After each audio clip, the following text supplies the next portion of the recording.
Salut la gang du club de Val-Saint-Côme. Vous me reconnaissez, c'est Martin. La saison va commencer bientôt. On va faire notre pré-ski d'une nouvelle façon cette année. On va y aller pour le vidéo.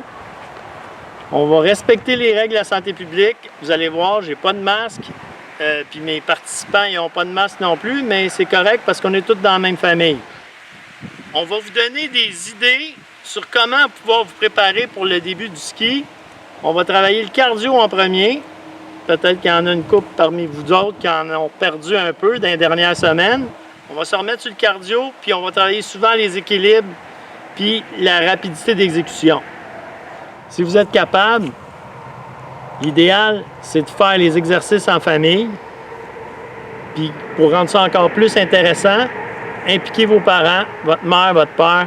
Vous allez voir, ça risque d'être drôle, mais idéalement, il ne faudrait peut-être pas rire d'eux autres s'ils ne sont pas tout à fait capables de faire vos exercices. Voyez-le plus comme un challenge pour tout le monde. Comme j'ai souligné plus tôt, j'ai des participants qui vont m'aider à mettre en œuvre notre petite vidéo, dont mon fiston, Louis. Oui. Salut! Louis va faire les cascades, en espérant que ce ne sera pas trop violent.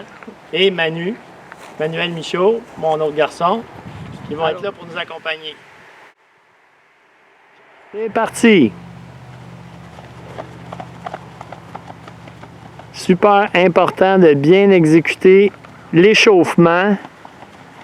C'est mieux d'aller moins vite, mais de bien faire l'exercice.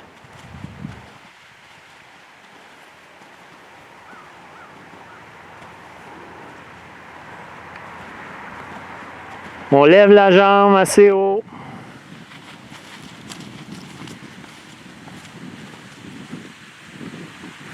Pas latéral, pas latéral.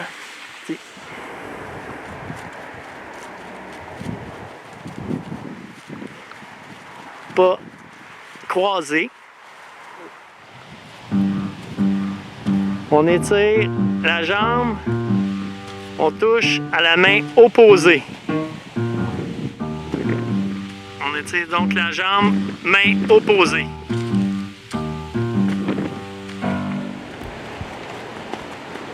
On lève les genoux le plus haut possible, au-dessus de la ceinture, bien important.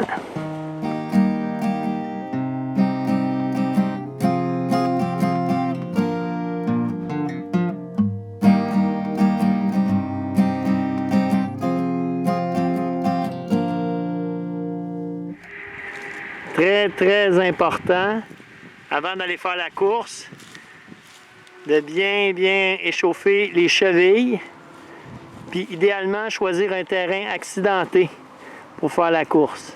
C'est assez rare qu'on skie puis il n'y a aucun trou, aucune bosse, aucune glace.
On va commencer notre entraînement en faisant des tests. On va faire 3 tests. Le premier test, ça va être l'impulsion verticale. C'est vraiment important d'être réchauffé avant de le faire. On va mesurer la différence entre la hauteur avec le bras tendu. Ça, c'est les points de départ. Donc, Manuel va être rose, puis Louis va être vert. Vous reprenez la craie de la même couleur Vous en mettez dans vos doigts. Manu nous fait une démonstration. Ça en met dans le doigt. Fléchis les jambes pour essayer de sauter le plus haut possible. Puis là, ici, on voit la différence entre la première marque rose et la deuxième marque rose. Louis va y aller. Il va essayer d'être un peu plus précis dans sa ligne pour que la mesure soit plus précise aussi pour la différence entre le bas et le haut. On va regarder si c'est bien marqué, Louis. Ouais. On va prendre le doigt le plus élevé. Ça veut dire que ça va être ça, sa marque. On va faire une marque ici, où est-ce que c'est le plus haut. Parfait.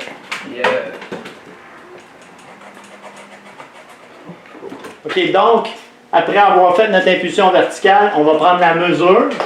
On va commencer par Louis. On va dans sa mesure le plus haut. On voit ici que ça donne 39 cm. Puis on va prendre Manu qui est un peu plus haut. 45 cm. Donc 39-45. Les gars retiennent leur chiffre, puis on va le refaire plus tard avant le ski. OK, comme deuxième test qu'on va faire qui est très facile à organiser. Louis, si tu veux t'approcher, on va faire un simple saut en longueur. Ça va être super important qu'on respecte la ligne. On ne triche pas. De toute façon, la seule personne qu'on va tricher, c'est nous-mêmes. On va faire un test pour la mesure en début, puis on va faire un test pour la mesure un petit peu plus tard, là, genre fin novembre, mi-décembre. Fait que Louis, tu peux y aller si tu veux pour ton saut en longueur. Wow, quand même bien. On va prendre une marque. Manu, si tu peux mettre une marque sur le talon de Louis pour pouvoir mettre la mesure après. Donc, on fait une marque au talon. Ce coup-ci, c'est le talon qui est le moins loin. Le talon qui est le moins loin. Puis, on va prendre une mesure en centimètres. Donc, très important, on se met sur la ligne qu'on avait déterminée comme le départ du saut. Puis, on va prendre la mesure jusqu'à la fin, qui se donnerait 1 mètre, combien, Louis? C'est des 50? 57. 1 mètre 57.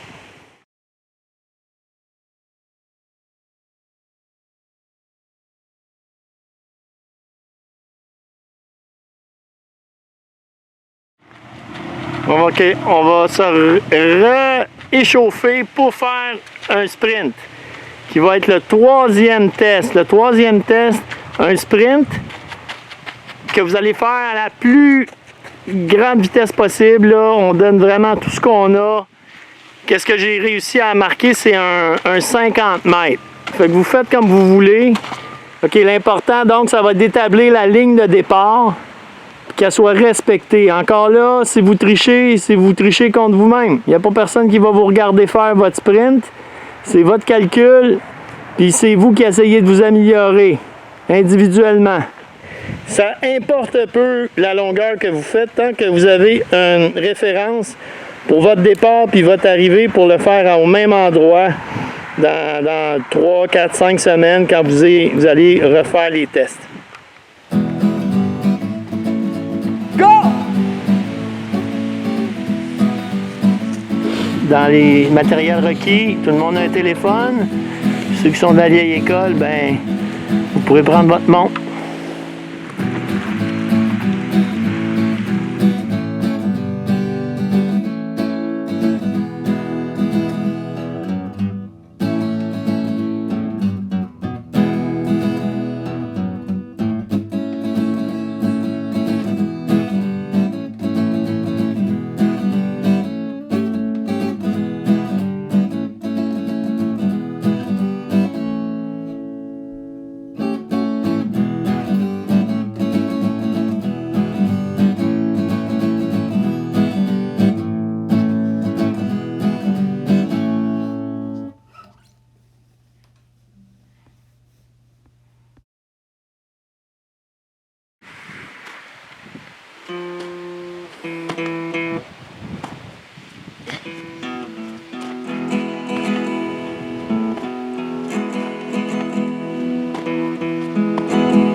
Voici, on va faire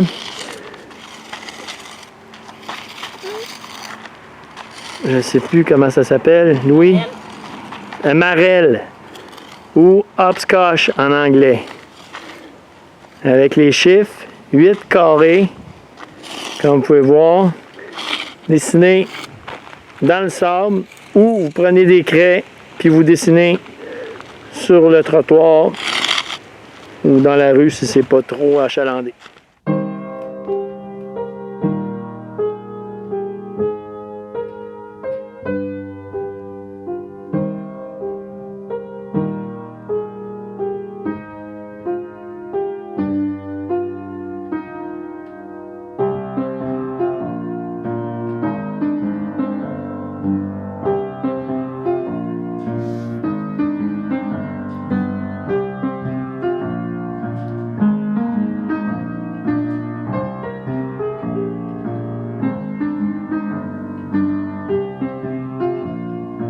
Bon, on va passer à l'étape de la marelle qui est un peu plus près du ski, puis on a trouvé une autre participante pour venir se joindre à nous.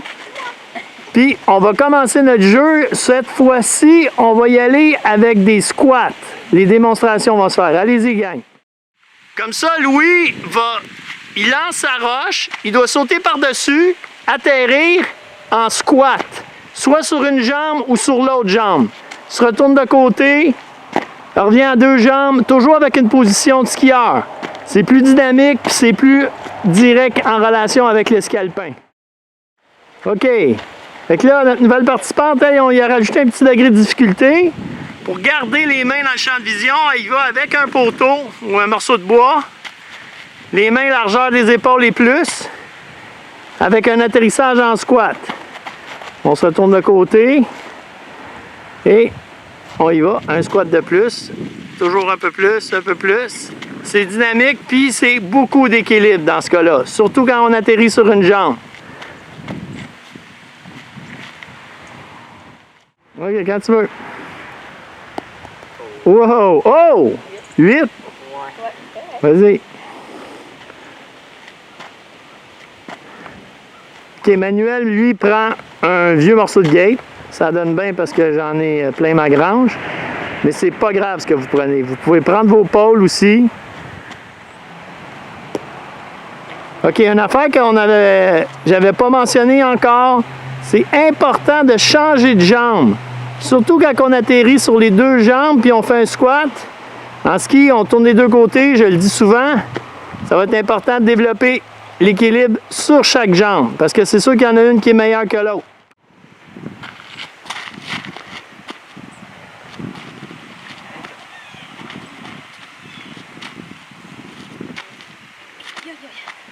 Équilibre. On voit que ça demande une super bonne équilibre. Ouais. Là, Marie-Claude, elle avait un petit peu de difficulté. Sa position était un peu trop large. Là, elle va se remettre un petit peu moins large.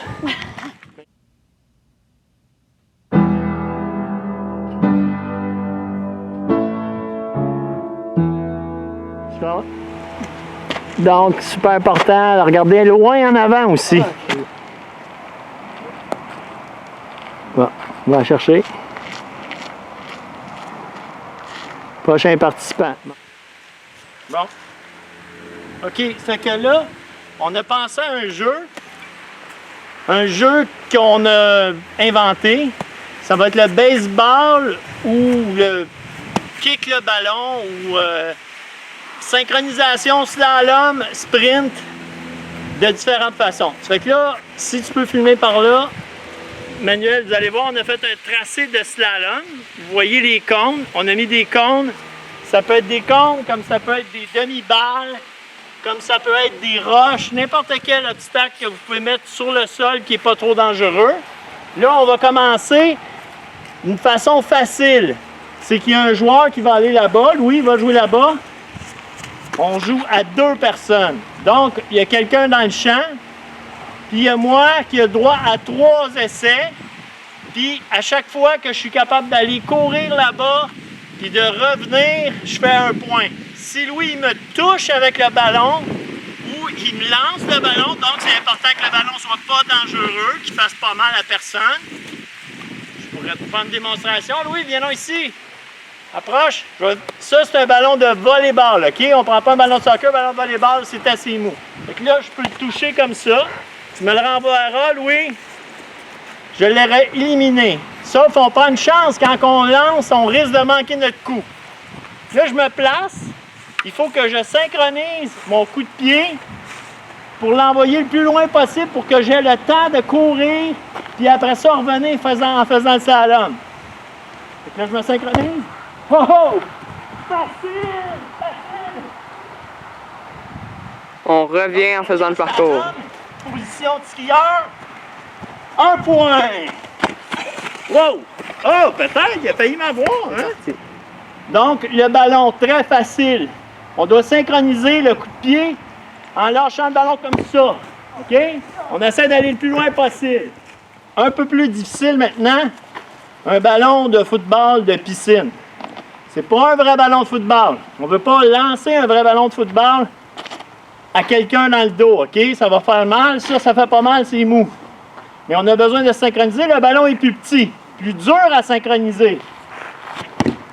Mais ça se fait quand même, OK? Bon, numéro 3. Numéro 3. Le premier, c'était le ballon. Le deuxième, c'était un autre ballon, un ballon de football. Ça ne dérange pas. Là, on va jouer avec la synchronisation du baseball. On va en parler à Marjorie, à Miss Marjorie. Elle va nous expliquer comment dans un prochain épisode. Mais là, qu'est-ce qui est important, c'est de tenir le bâton d'une main en sachant que c'est l'autre main qui va aller en dessous. Je vais frapper comme ça. Là, j'ai une main libre. Je vais prendre le ballon. Un ballon, pourquoi? Parce que c'est facile à frapper, c'est gros. Et là, on frappe le ballon, puis on part en sprint. Donc, ça, c'est facile à trouver. J'en ai un en bois, j'en ai un autre en aluminium. Lui, c'est un junior. Il n'est pas pesant, il est facile à utiliser avec une bonne poignée. On prend le ballon de baseball. Maintenant, on prend une balle molle, en forme. Okay? C'est toujours une balle molle parce qu'on ne veut pas lancer une balle dure sur notre adversaire. Ça va y faire mal. Ça va être plus difficile pour nous. Donc là, c'est la même chose, mais on a besoin de prendre plus notre temps pour frapper la balle, pour vraiment la frapper. Puis vous allez voir, ça a l'air plus facile que c'est. Voyez-vous? Wow! Là, il m'aurait éliminé. Donc, une autre option, c'est les balles en forme de tennis. Ceux qui jouent au tennis, ils connaissent ça. Ces balles-là, c'est une balle qui va pas vite. Le problème, c'est qu'aujourd'hui, ils vantent un peu. C'est pas l'idéal, parce que quand tu vas envoyer ça dans les airs, ça se peut qu'elle prenne dans le vent. Là, je vais y aller, ce coup-là, mais ça risque d'aller moins loin aussi. Ça va donner des chances à Louis. Wow!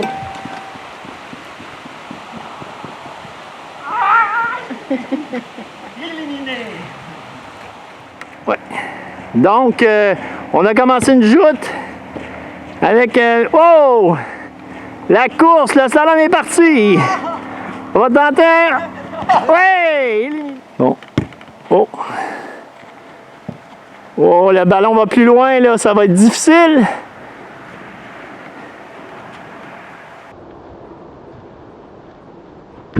Oh!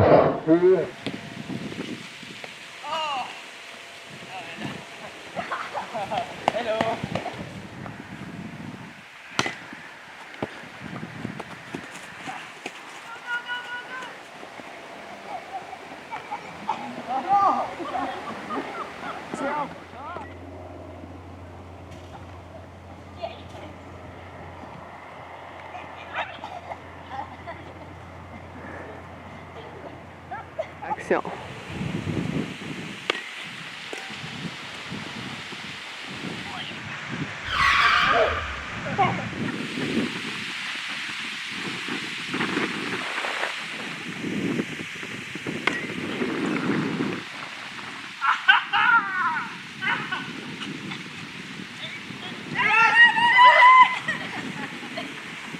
Action.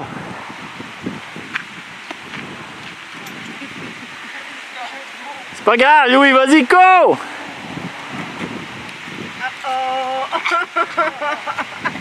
OK, un de nos exercices qu'on va faire aujourd'hui, en finale, ça va être on rend service On fait du raclage de feuilles.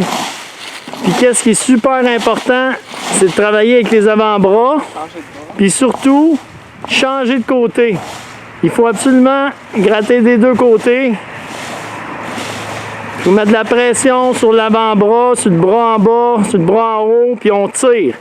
C'est la même motion à peu près que quand on fait un départ en ski alpin. Donc, ça aide tout le monde parce que les feuilles vont tomber des arbres. Puis, on va en avoir pas mal à ramasser dans les prochains jours. Idéalement, composter. Nous, on en composte une partie, puis l'autre partie, ben, le terrain est assez grand qu'on fait juste le mettre dans des fossés. Fait que c'est ça, on racle, puis ça va nous donner de l'exercice en même temps de rendre service.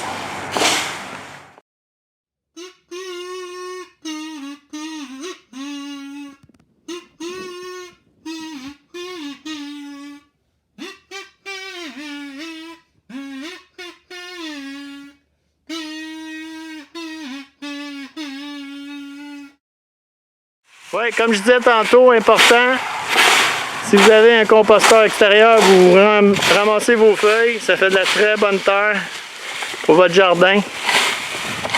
C'est écologique. Les feuilles sont là pour nous aider. OK, retour au calme. On a fait un bon entraînement.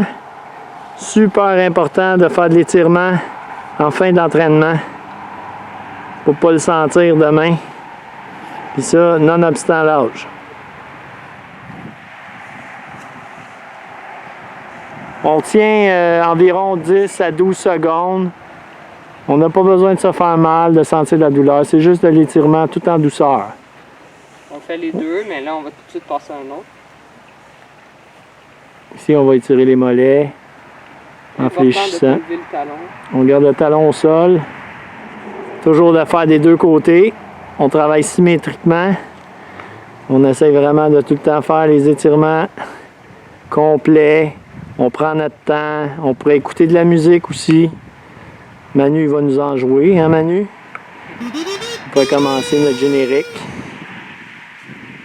C'est une chose très importante à ne pas oublier.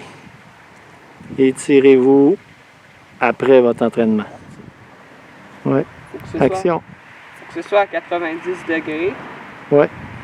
Puis ben là, tu viens tirer sur ton genou, pousser dans ton dos. Ouais, excellent. Excellent. Très bonne position. Les épaules droites. Des deux côtés. Ouais. Mais juste avec la gravité. Juste laisser les bras pendre. Le poids des bras, on se détend.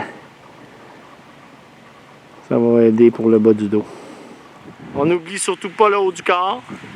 Tantôt, quand on a fait notre raclage de feuilles, quand on a joué au base ballon au ball, on s'est servi du haut du corps. Fait que c'est important d'étirer les deux façons.